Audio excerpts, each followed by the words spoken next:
Masha Allah, alhamdulillah muna godiya ga Allah subhanahu wata'ala wanda ya nuna mana mun samu kanmu a wannan wuri kuma aka yi wannan zama cikin farin ciki kamar yadda malamin su yake cewa farin ciki guda biyu da na ruwan sama da kuma na haɗuwan fuskoki na manyan bayin Allah a wannan wuri. Allah ya saka ma kowa da alkhairi.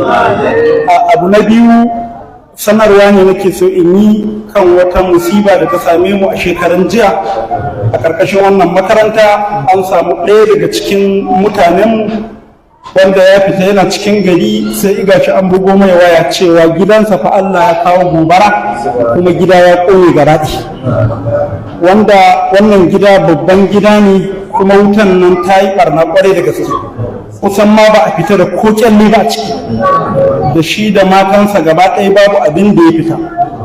A gida ne babban gida ƙwarai, domin nan in mun yi baƙi waɗanda muka ce za mu kai su hotel suka ƙi zuwa to gidansa muke kai su.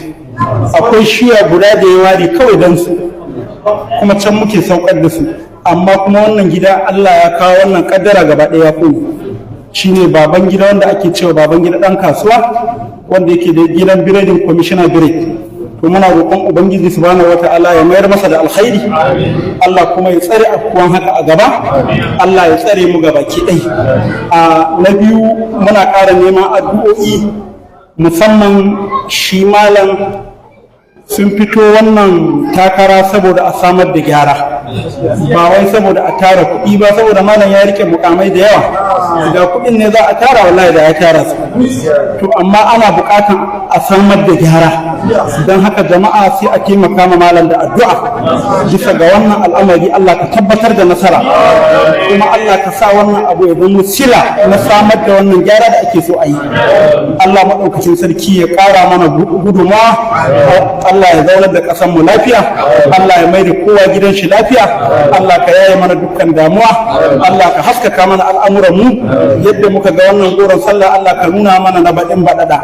Allah ya saka mu kowa da alkhairi, malamai da suka bar ayyukansu suka zo wannan wuri Allah ya saka da alkhairi, da sauran dukkan jama'a yan uwa da waɗanda suka zo daga garuruwa, muna da baki da suka zo daga garuruwa, Allah ya mai da su gidajen su lafiya, Allah ya mai da kowa gidan shi lafiya. Allah ka sa albarka baki ɗaya.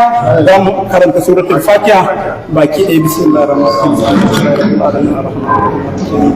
Ya kana da ihdina siratal mustaqim